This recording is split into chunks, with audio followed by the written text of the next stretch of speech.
Bueno, buenas tardes. Es difícil arrancar una charla después de... El año pasado el Tato se quejaba de que le había tocado después de comer y bueno, yo me tengo que quejar porque me toca atrás del Tato. De todas maneras, vamos a tratar de ponerle ganas porque la idea de la charla mía era ir un poco más abajo, un poco más a lo básico de cómo se generan los componentes de rendimiento. Vamos a tocar algunos puntos en común, sin duda. Y cuando fui invitado a esta charla me dijeron, tenemos que hacer un planteo de cómo vamos a hacer para sacar 10.000 kilos de sorgo. Los 10.000 kilos de sorgo son posibles, yo creo que son posibles en determinadas condiciones. No sé si en esas condiciones o en ese tipo de ambientes donde nosotros podemos sacar 10.000 kilos de sorgo vamos a plantar sorgo. Seguramente estemos eligiendo plantar maíz por un tema de precio de venta, por otro tipo de cosas. Pero por lo menos saber cómo podríamos hacer para llegar a eso y cómo se definen esas situaciones para poderlas alcanzar. ¿Y en qué contexto las vamos a hacer? Porque hoy estamos en un contexto de crisis. Y hay una frasecita que dice que nada viaja más rápido que la luz excepto las malas noticias. Y estamos en un momento donde estamos todos medios para abajo y el sorgo, que como decía Tato, no sale en la foto, menos ganas tenemos de gastarle plata. ¿Y por qué? Bueno, porque el sorgo, sacarlo de 4.000, estos son como frases que escuchamos todos los días, ¿no? A mí que me gusta mucho el tema del sorgo y que estuve bastantes años recorriendo y sigo recorriendo chacra, el sorgo no lo sacás de 4.500 kilos, no te deja un mango, no se lo vendés a nadie, no justifica pasar por una planta porque en la planta no te lo reciben. Y bueno, con esta crisis, ni que hablar. Y esto pasa, y es una realidad, y nosotros tenemos que estar conscientes de qué en contexto estamos produciendo y de qué es lo que está pasando. Entonces el sorgo hoy está como tirado abajo, pero siempre aparece ese hombre sabio que te dice, tomando un matecito, te mira y te dice, bueno, ¿y si el sorgo te da 7.000 kilos? Capaz que cambia la situación, capaz que no es tan malo, porque ahora le vamos a poner algún número y vamos a ver si que nosotros podemos hacer lo que explicó Tato, de ponerlo en los lugares donde él puede expresar una parte importante de su rendimiento, capaz que deja de ser un cultivo marginal para empezar a ser un cultivo que nos esté generando renta, que no nos aporte solo, hasta hace un año lo mirábamos como un cultivo que solo aportaba carbono al sistema, que también es relativo porque tenemos que saber cuánto produce, cuánta biomasa deja y cuánto es. Entonces, ¿cómo vamos a hacer para generar ese rendimiento? Y bueno, los rendimientos hay que construirlos. Los empezamos a construir desde la base, desde la tierra, desde lo que nosotros estamos preparando previo al cultivo, que es el barbecho, de la siembra, y a partir de ahí, en esta línea de tiempo, hasta la cosecha. Lo que nosotros vamos a cosechar va a ser esto, ¿no? Nosotros vamos a arrancar con un potencial o tratando de cosechar mucho y en el camino vamos a ir perdiendo y vamos a cosechar un poco menos. Por lo tanto, a lo largo del tiempo, en general, lo que nos está pasando, que no es ninguna cosa nueva, sino más bien como una manera de mirarlo, es perder rendimiento que pasa en todos los cultivos. Y para ponerle números, ¿cómo podemos hacer para construir el rendimiento? ¿Qué es el rendimiento del sorgo? Bueno, básicamente es el número de granos por hectárea por el peso de los granos, ¿tá? Estos son los dos componentes que nos marcan el rendimiento.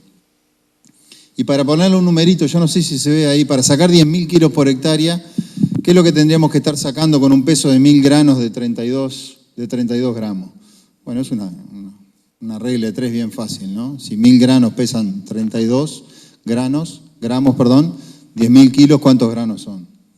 Es un número que no importa en el número en sí, son 300 millones de granos, que si lo dividimos por una población estimada como ideal dentro de la información que hoy se trabaja, 180, 200.000 plantas por hectárea, son 1.560 granos por planta. Ustedes me van a decir, ¿y es mucho, es poco? Bueno, eso es una de las cosas que vamos a ver. Por panoja, 1.560 granos.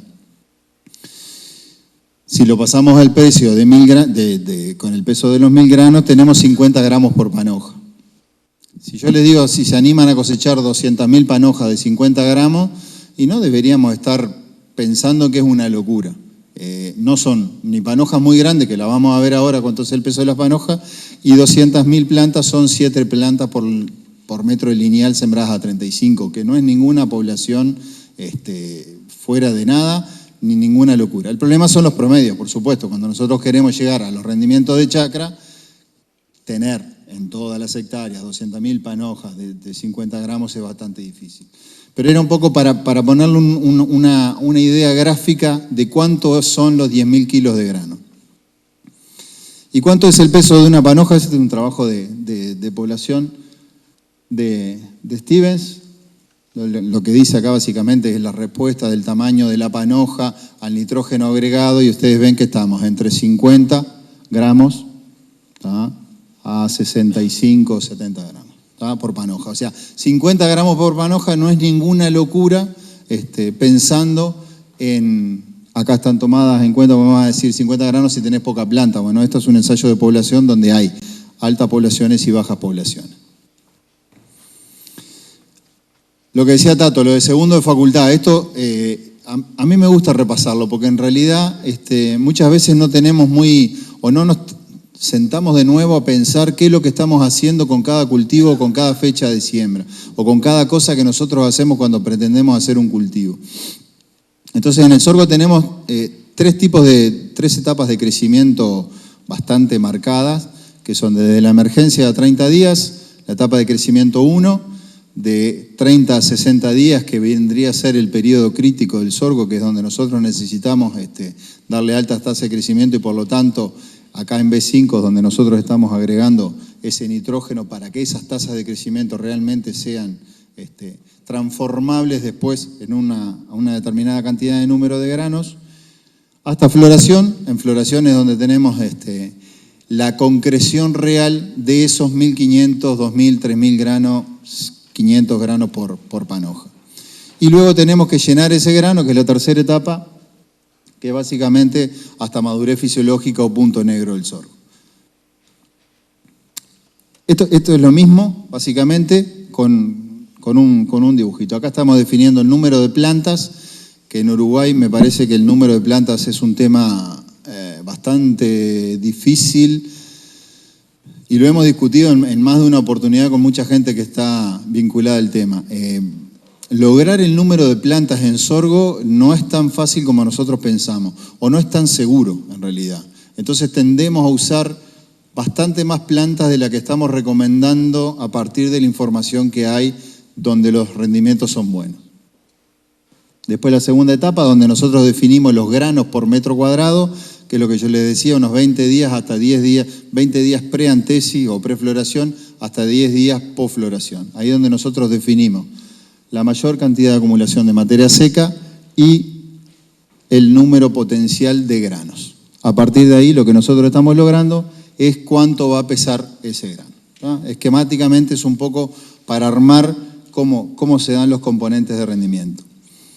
Este es un trabajo de Gabriela Díaz, que está, me quedó la fuente media escondida ahí, es cuál es la correlación entre el número de granos, lo que les decía, el componente que se define en ese periodo crítico con el rendimiento. Y vemos que tenemos un R bastante alto, donde nos dice que a mayor número de granos, mayor rendimiento, ¿tá? Por eso es que el número de granos que nosotros tenemos que terminar concretando es importante, y para eso tenemos que tener una tasa de crecimiento alta en el periodo crítico del sorgo.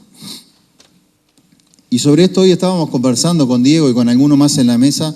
Hay como bastantes escuelas de que si este es el periodo que va 10 días pre-antesis a 30 días de la antesis.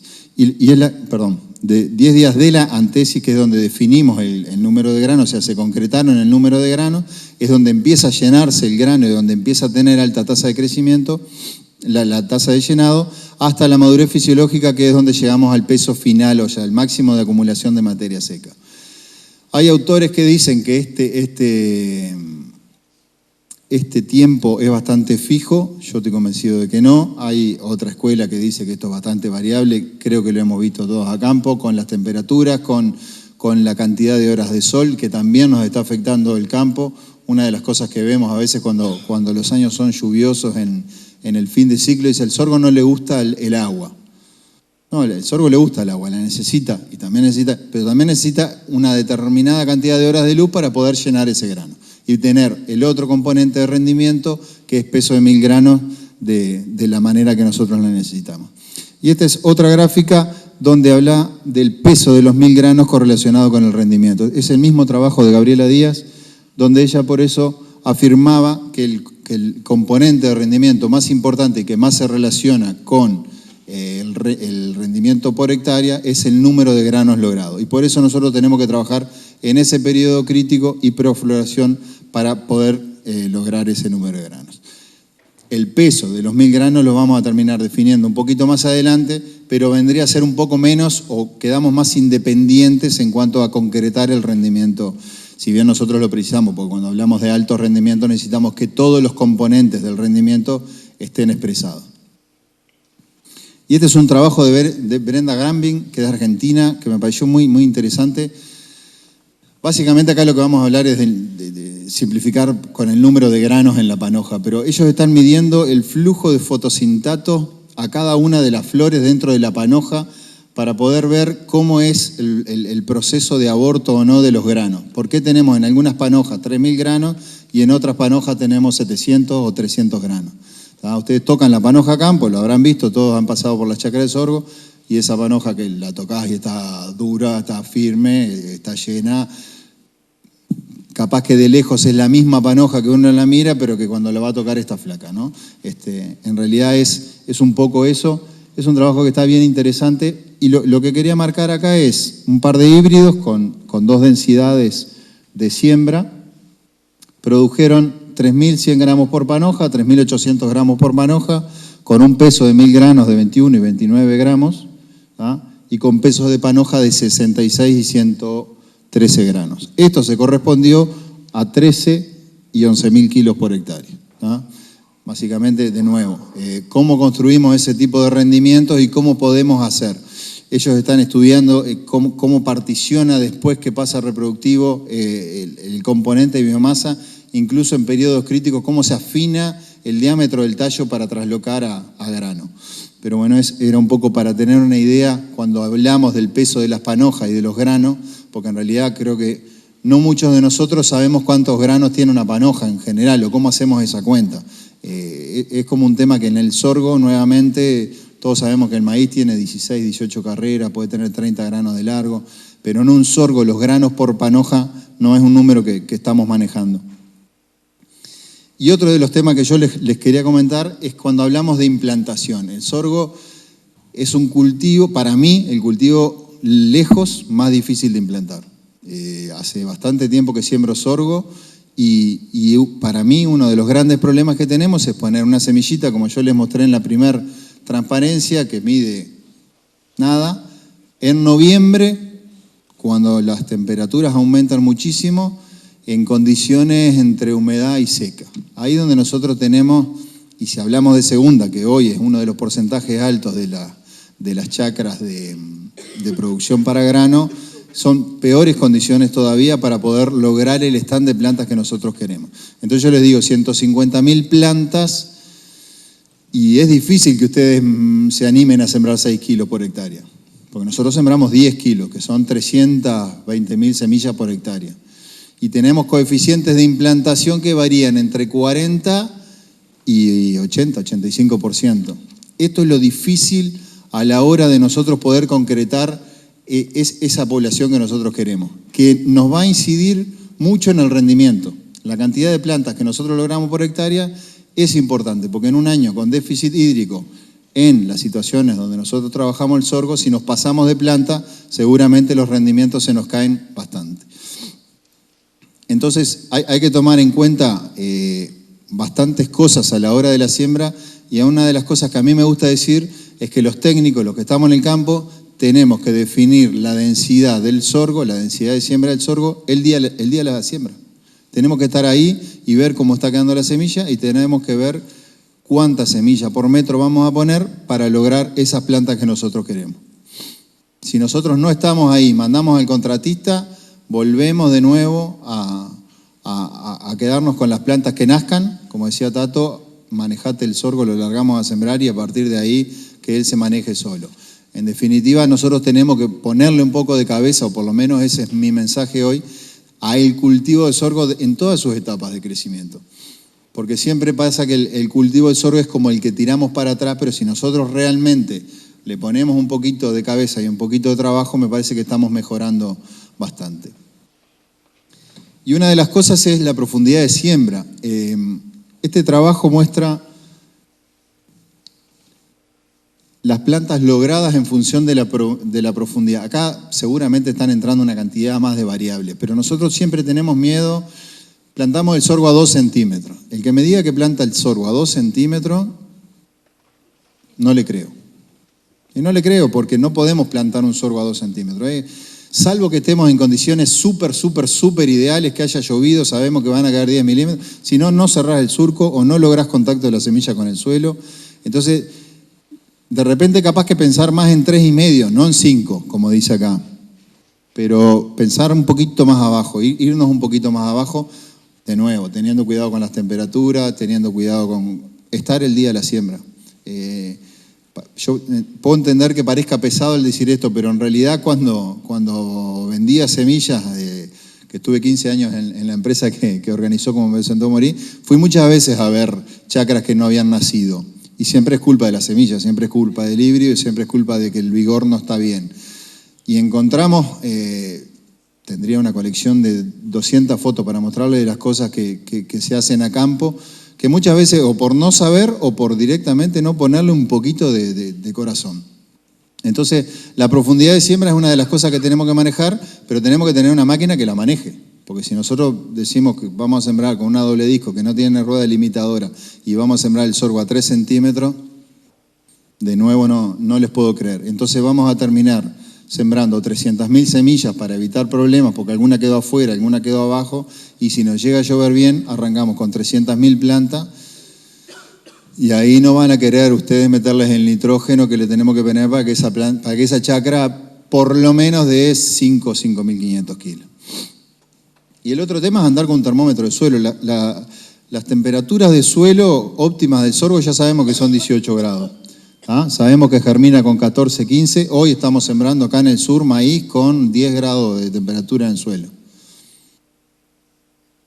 Bueno, ojalá no pase nada, pero sabemos que si vienen 80 milímetros y metimos el maíz para abajo, y no van a hacer, va a tener problemas. Entonces, nuevamente, volver a tener cuidado con ese tema. Hoy podemos capaz que estar sembrando, pues los pronósticos más o menos por una semana dan, podemos estar sembrando, estamos con humedad en el suelo, no nos tenemos que ir muy abajo.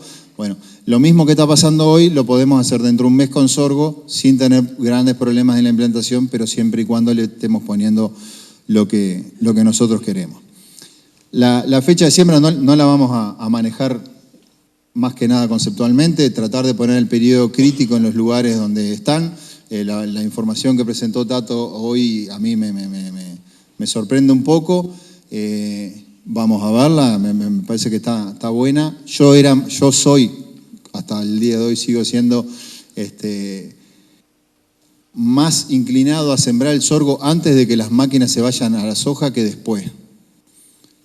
Yo prefiero sembrar el sorgo un poquito antes y dejarlo pronto, antes de que las máquinas se vayan a la soja, porque después vienen después de la segunda y terminamos sembrando el sorgo, ahí sí, fuera de fecha, y no lo cosechamos más.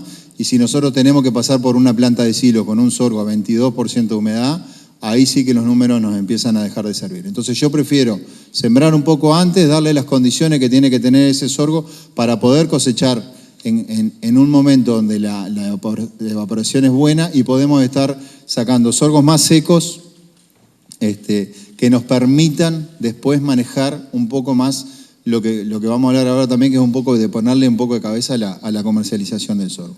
Entonces las fechas de siembra son entre el 15 de octubre y 15 de noviembre. Y bueno, vamos a verlo.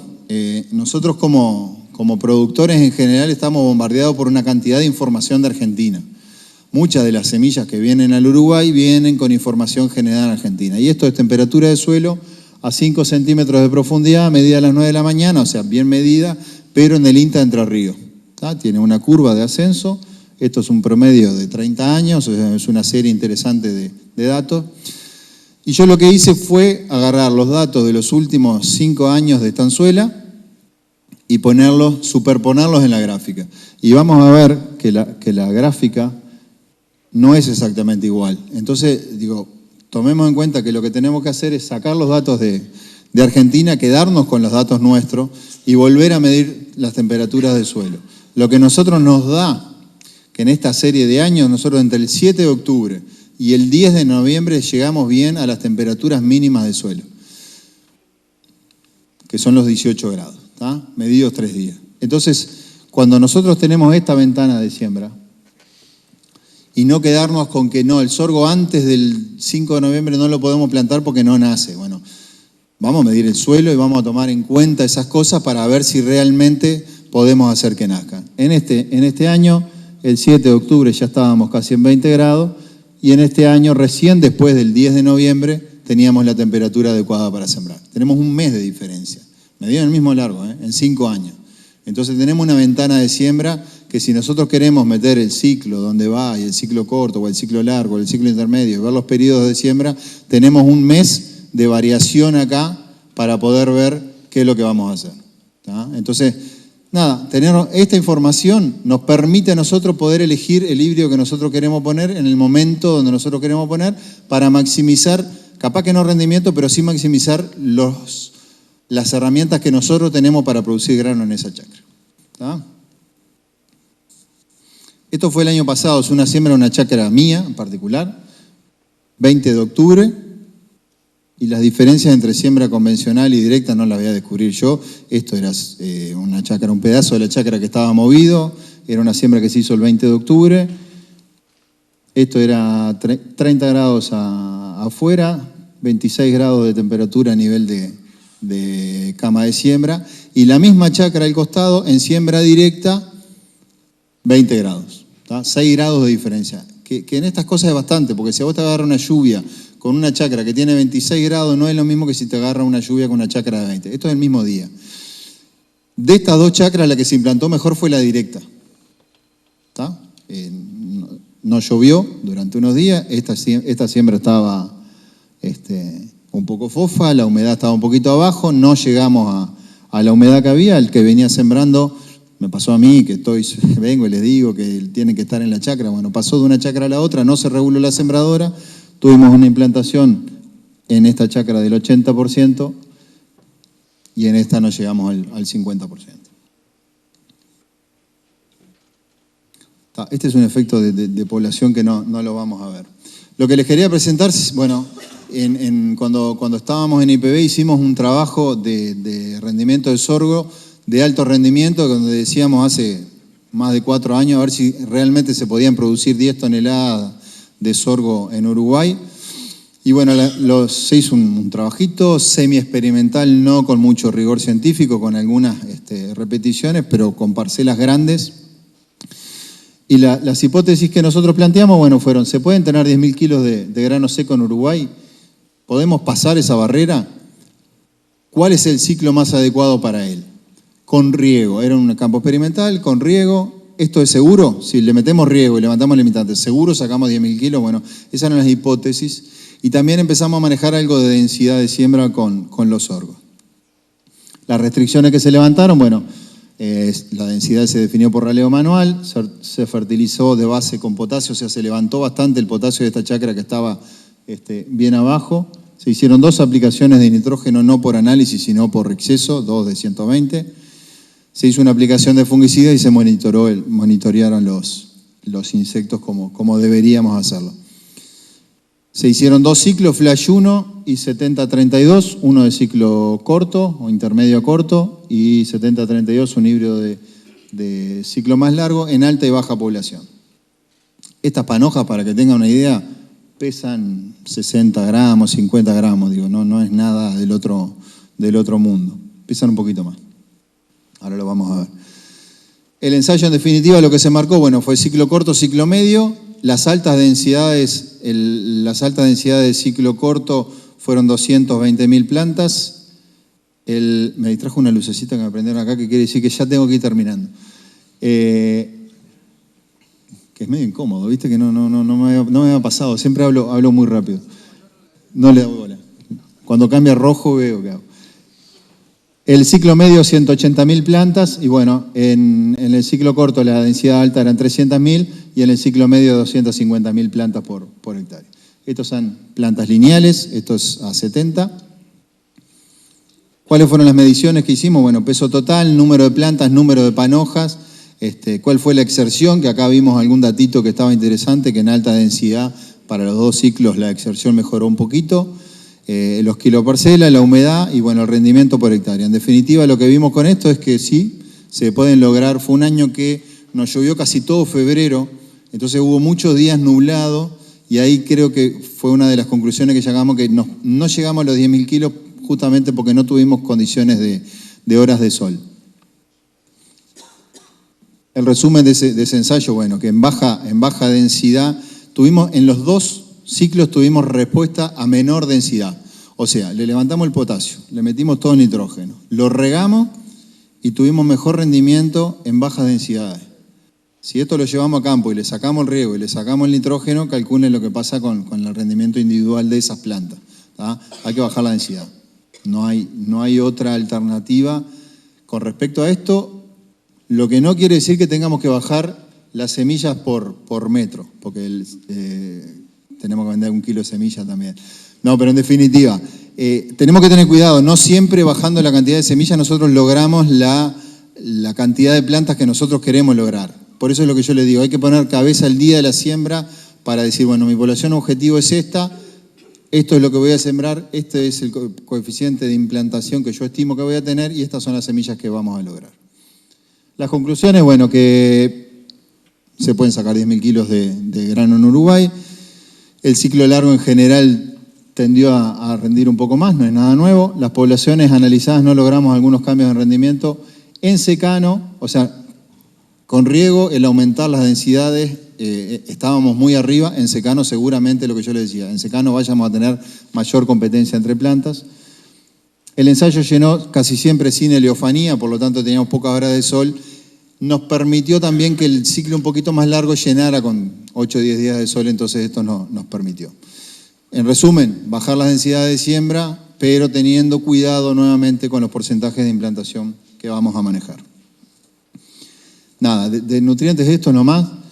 Me interesaba marcar lo que decía Tato, esta es información que está por todos lados, es bien consistente, los kilos que nosotros necesitamos de nitrógeno, pero me parece que era importante qué porcentaje de eso queda en el rastrojo. Y en un nutriente que está siendo muy limitante en la cantidad de nitrógeno, nosotros decimos, bueno, nos cuesta tanto meterle 150 kilos de cloruro de potasio, pero en realidad de esos kilos de cloruro de potasio, solo el 15% se lo va a llevar el grano.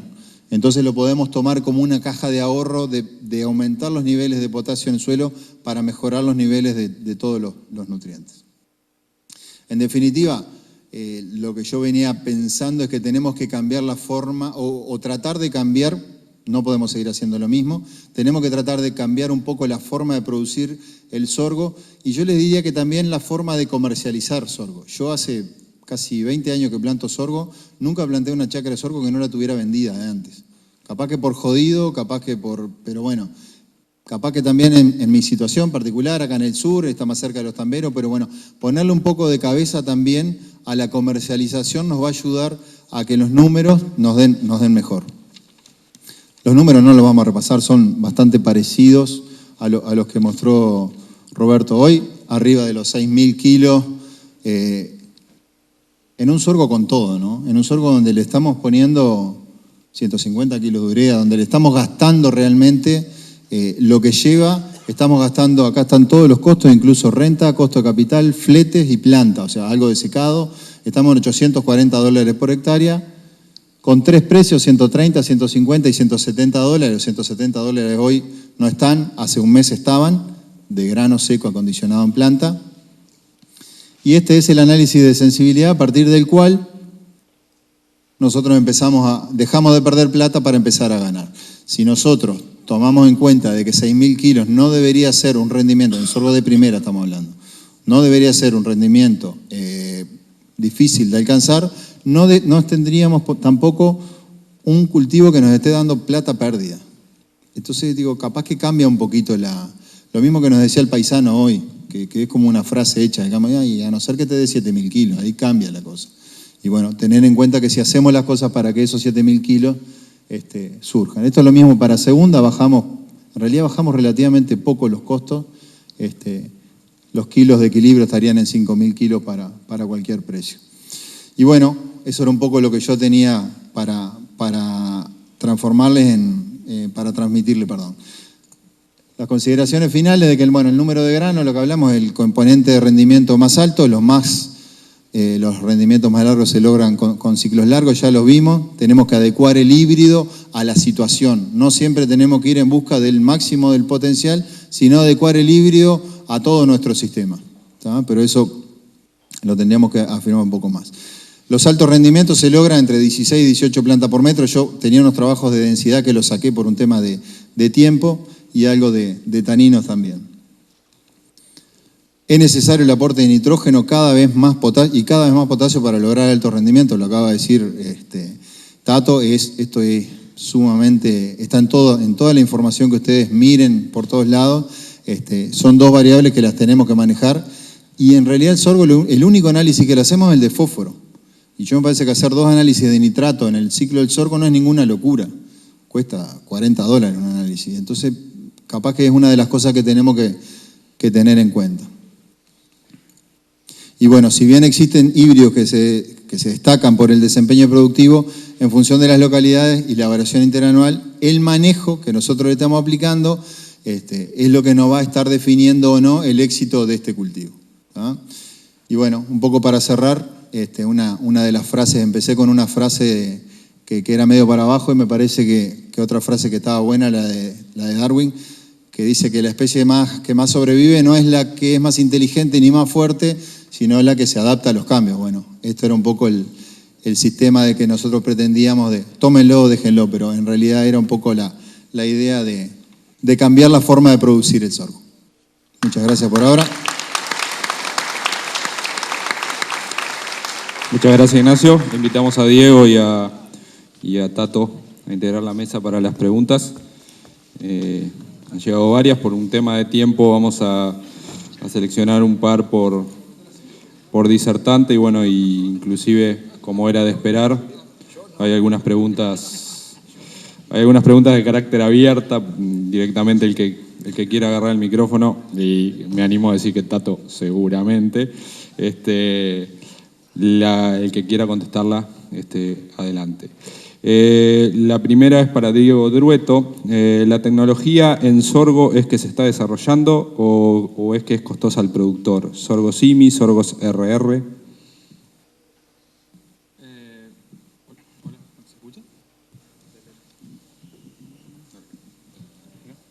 El tema del ingreso de tecnología, bueno, el RR no va a entrar hoy en la comercialización de sorgo en Europa. También es uno de los cultivos que no tiene problema con transgénico, por eso tampoco es como que está reacia toda la situación de ingresar transgénicos dentro del sorgo. Y como lo nombré esta mañana, introducir resistencias a herbicidas es agregar para mí un problema más a lo que ya tenemos con el uso del glifosato, porque el sorgo se puede cruzar con el sorgo de Alepo, que creo que es una de las malezas más complicaditas que tenemos también en el campo. Entonces, no es que se está resistiendo, también, como ustedes lo ven, es un cultivo rústico que no soporta no soporta mucho la plata que hay que poner para lograr este tipo de tecnologías. Entonces seguramente se va a retrasar eso y sobre todas las cosas, como les digo, meter resistencias en sorgo también es tener que pensar un poquito más en lo que puede ocurrir con los cruzamientos con el sorgo de Alepo, ¿no? Muy bien. Otra pregunta, Diego. ¿Qué incidencia real tiene el ataque de pájaros en un sorgo de grano húmedo sin taninos? Diría que casi cero. El ataque normal de pájaros ocurre pasado los 35% de humedad, que es más o menos donde ustedes empiezan a hacer el grano húmedo. Creo que es una muy buena pregunta y creo que es donde ustedes tienen que pensar cuando están hablando de ganadería, tambo. El grano húmedo sin tanino es excelente. Pueden hablar con gente que ha sembrado por ejemplo, el material que nosotros usamos en Estados Unidos se usa para consumo humano, que es el Jower Food, con unas respuestas excelentes en tema de palatabilidad del animal y calidad, en el tema de digestibilidad, porcentaje de proteínas y todos esos aspectos. Yo creo que el productor hoy a veces le tiene miedo al ataque de pájaro sin saber realmente cuándo está el problema, porque sinceramente nosotros hemos hecho grano húmedo en lugares en donde el ataque de pájaro es altísimo y nunca hemos tenido daños mayores al 3% como máximo. Así que sí es una buena pregunta y el daño es, yo diría que casi cero. Para Tato, creo que ahora funciona el micrófono. Bien. La estrategia de fertilización con nitrógeno, ¿cómo sería? Starter, doble refertilización, teniendo en cuenta los requerimientos, teniendo en cuenta que los requerimientos del sorgo según su exposición son tempranos. Teniendo en cuenta que según su exposición los requerimientos máximos del sorgo en nutrientes son tempranos. El concepto que hay de fertilización, primero que siempre estamos tratando inclusive de cambiar la forma para que la gente no considere que solamente echando fertilizante mejora los rendimientos. Para manejar nutrientes como estos, sobre todo los orgánicos que se pueden perder si uno echa demasiado y en forma necesaria, o no hace falta, se absorben pero no van a rinde, y si hace falta mucho no los agrega en el lugar equivocado y en cantidad equivocada, se pueden perder. La información vieja y sigue siendo válida es que si un cultivo de sorgo precisa mucho nitrógeno, por ejemplo, si estamos hablando de nitrógeno, no se pueden echar nunca, como hacen en otros lugares, cantidades muy importantes de forma instantánea, ni en la siembra ni en B5 o B6. Cuando la dosis son importantes empiezan a aparecer las ventajas de partir o fraccionar la dosis. Información vieja de trabajo de Lordó y Forteza, de Martínez y hasta el día de hoy. ¿Cómo se hace eso? Bueno, lo mejor que podemos hacer hasta el día de hoy en Uruguay, ya estamos cambiando maíz, ya estamos dando un pasito adelantado maíz, bien interesante, ya partir, inclusive ser muy parecido a cultivos de invierno, pero el sorgo el sorgo no precisa muchísimo nitrógeno en la siembra, no lo precisa, pero precisa mantener una determinada cantidad de concentración. Las concentraciones empiezan a ser deficitarias cuando el suelo arranca por debajo de las 13-14 partes por millón. Por debajo 13-14 partes por millón de nitrógeno como nitrato, comienza a haber respuesta a la fertilización. Los equivalentes fertilizantes no están muy calibrados, pero se usa entre 2 y 3 kilos. ¿Qué quiere decir? Si yo tengo una chacra que tiene 7 partes por millón, un valor normal 6, y estoy a 6, 7 partes por debajo, unos 20, 20 y pocos kilos de nitrógeno, estoy bien. No hace falta más que eso. Pero eso es así porque estoy dispuesto a mostrar en B5 B6. B6 en ciclos medios largos, en los materiales medios cortos, sobre todo sembrados con calor. El punto de crecimiento se pone arriba del suelo, ya está medido eso, entre B4 y B5, no espera B6. Llegamos tarde, llegamos a 6. Y los niveles críticos son más o menos los que le estuve mostrando, y eso es lo que usamos, en torno a 20 partes por millón. Y después el problema es, sí, estoy por debajo, ¿cuál es el equivalente fertilizante? ¿Cuántos kilos de nitrógeno he hecho por cada parte por debajo del crítico o de la referencia crítica? Lo que tenemos, y voy a poner dos contrastes bien marcados. Si en realidad tengo agua, o sea, tengo alto potencial de crecimiento, ¿no? Y demanda de nitrógeno, y en realidad el suelo es joven, chacra joven, con 5 kilos de nitrógeno alcanzo.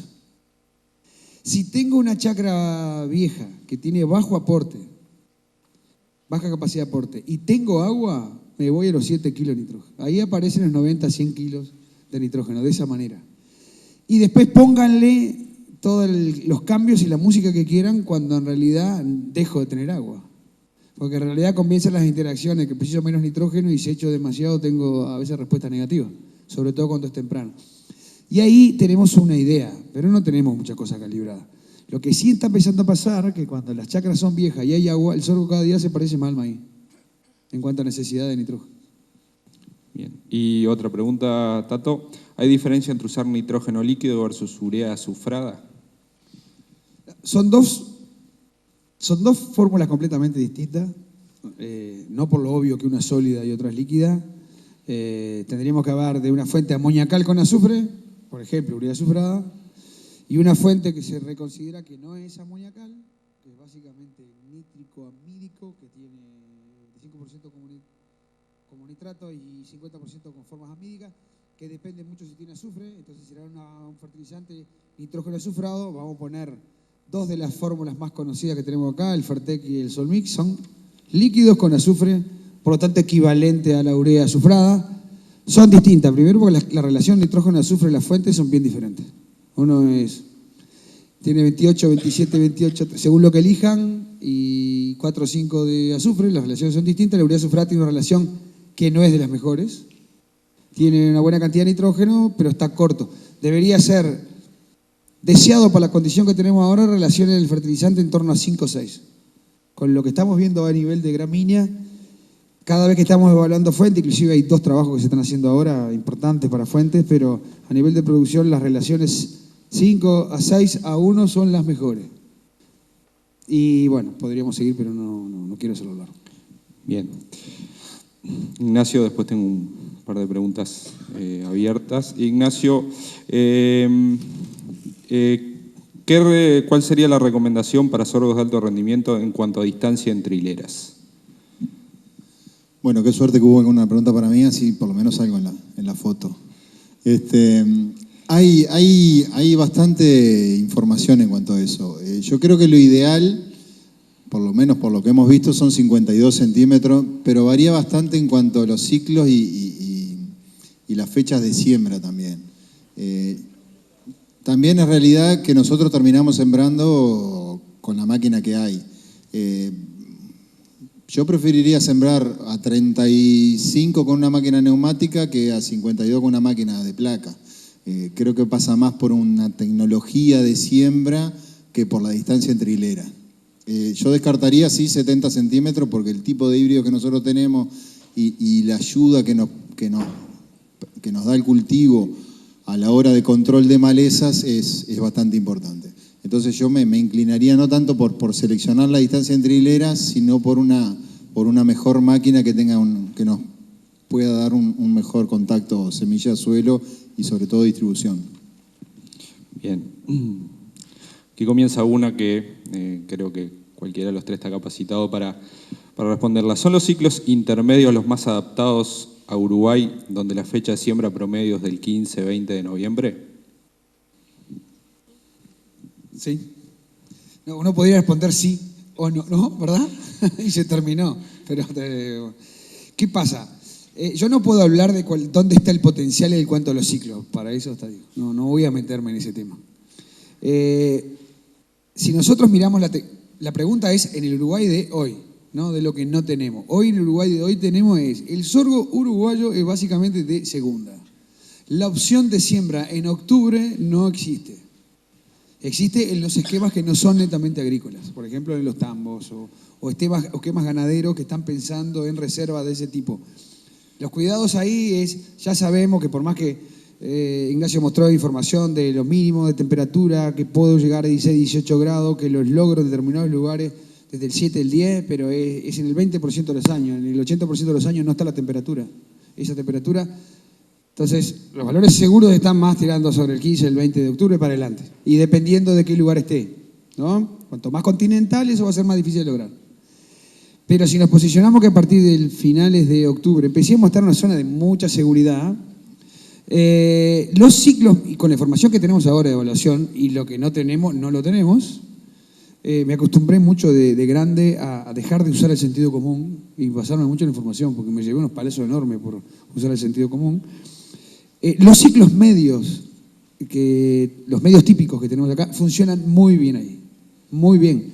Y los ciclos medios es un conjunto, hay una enorme cantidad de híbridos de sorgo, entonces lo que yo estoy hablando de los candidatos. Los materiales que realmente serían recomendables para ser sembrado, que esos candidatos casi que no tenemos ciclos medios largos. No están. No quiere decir que no vayan a estar, pero hoy no están. Esos materiales nos obligan a sembrar tranquilo desde fin de octubre, principio de noviembre. Yo de lo que estoy viendo ahora, de lo que pude aprender, es que si tengo seguridad de que parto con baja agua en el suelo y tengo baja probabilidad de lluvia en noviembre y en diciembre, eso no lo haría. No sembraría muy temprano, aguantaría y trataría de usar algo un poquitito más largo, para zafar, para no poner el preno crítico en el horno. Ejemplo, 2008-2009. 2008-2009 fue exactamente así. Si uno mira los resultados experimentales, los resultados de Chacra, fue exactamente así. Es el peaje.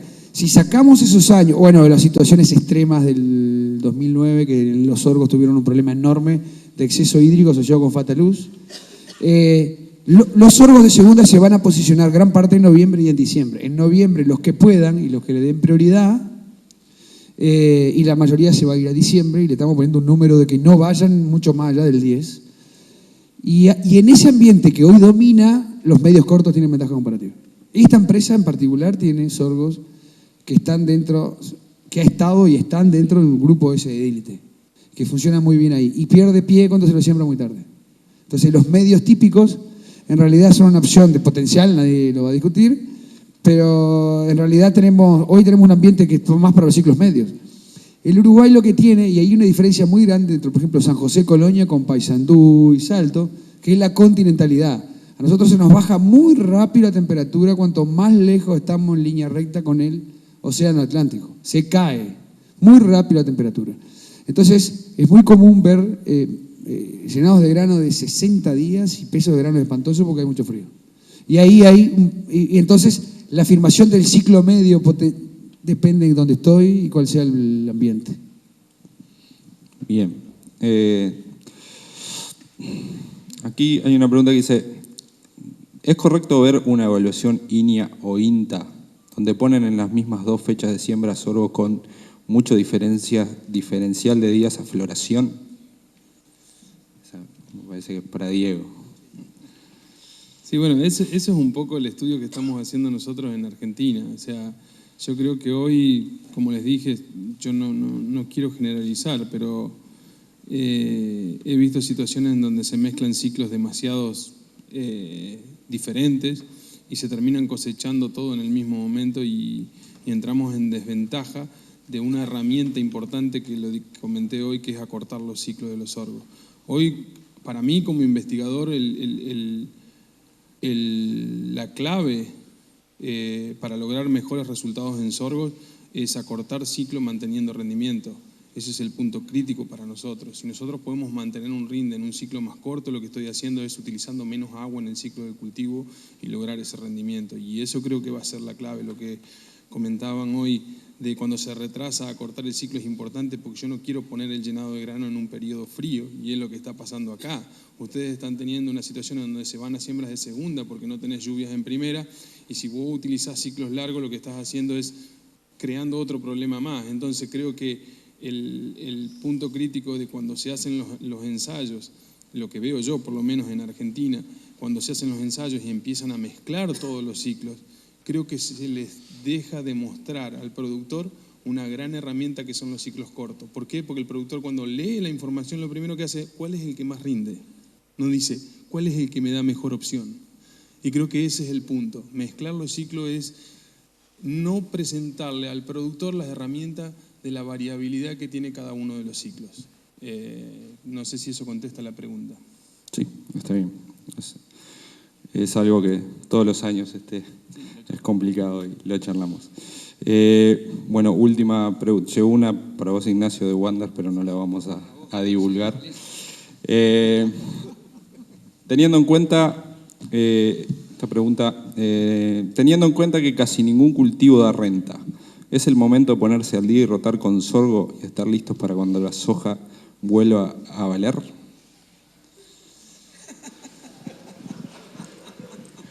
Daría mucho para hablar de este tema, ¿no? Y no puedo quedar regalado porque además vino mi mujer a verme hoy.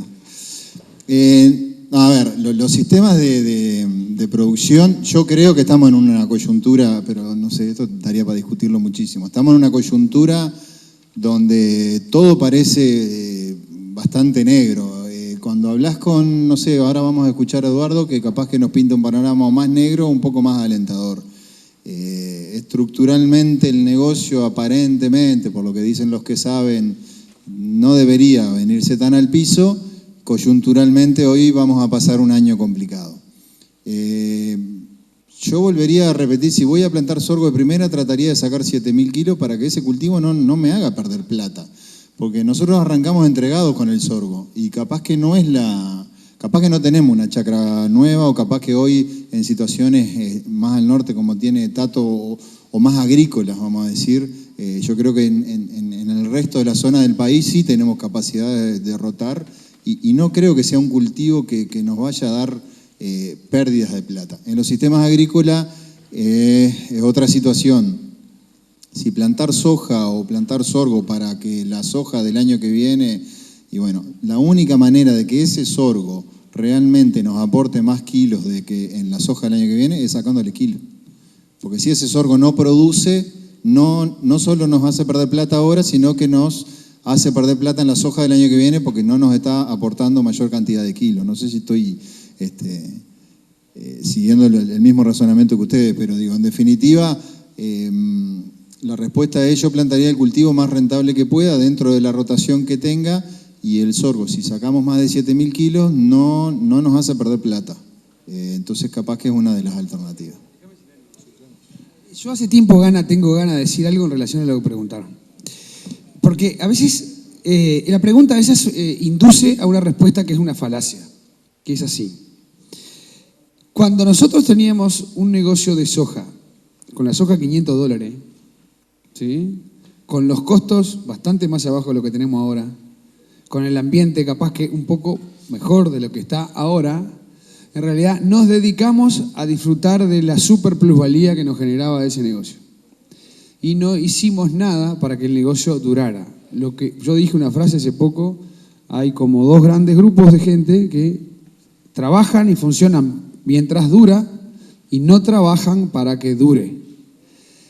En los momentos de plena crisis como estos, obviamente hay que tratar de, en la medida de lo posible, no cometer locuras ni ser demasiado idealista porque hay que sobrevivir, hay que pasar, no de cualquier manera. Claramente no hay que ir por el camino que se está yendo ahora, como le están llamando en Argentina, de los cultivos chamamé. Tienen nombre, le llaman cultivos chamamé, o sea, cultivos con la mínima inversión posible, que el único camino que conduce es a sacar un sorgo de 2.000 kilos y que el remedio sea peor que la enfermedad. Si realmente estamos priorizando el sistema, porque lo veníamos priorizando y lo tenemos que cuidar, es de nuevo un momento para aflojar. El camino es ir para donde sea Ignacio. Es probable que ese empresario tenga resto como para poder jugar en esa cancha. El resto, que en realidad que no venía jugando bien y que ahora se topa con un escenario que muy bajos precios, costos relativos elevados, pero ahora se empiezan a pagar todos los costos ocultos, eso que dijo Osvaldo en una charla de Erro hace como 3 o 4 años, que es ponerle todo lo que le sacamos y que si no se lo ponemos ahora los cultivos fracasan. Y bueno, en ese momento hay una cantidad de gente que está sufriendo como loco. Salir a inventar ahora algunas cosas puede llegar a ser suicida en función de donde se esté. Entonces lo que no puede faltar es el diagnóstico preciso. Es, lo puedo hacer, lo debo hacer, y si lo hago, ¿cómo lo hago? O puedo ir a la situación de que dijo Ignacio, capaz que no tengo más remedio, porque capaz que el mejor negocio que puedo jugar es a empatar. Hay mucha gente que ya no tiene margen ni siquiera para empatar, pero hay gente que sí. Ahora, todos suponemos que esto vamos a volver a una situación de equilibrio, ¿no? No sabemos cuánto. Si supiéramos cuánto, estaríamos jugando en otra cancha. Vamos a volver. ¿Cuántos de los que están acá, en realidad, que no están haciendo lo que se debería hacer por el sistema? Si volvemos, y esperemos volver a la situación que teníamos antes, pasar a hacer las cosas que no hicimos, porque el Uruguay ya aprendió. Nosotros ya aprendimos que el costo de hacer agricultura de determinada manera es altísimo y que ya sabemos que el negocio puede ir así. Entonces, yo creo que esas respuestas puede tener múltiples respuestas y puede estar todas bien, dependiendo mucho en cada situación en la cual esté uno.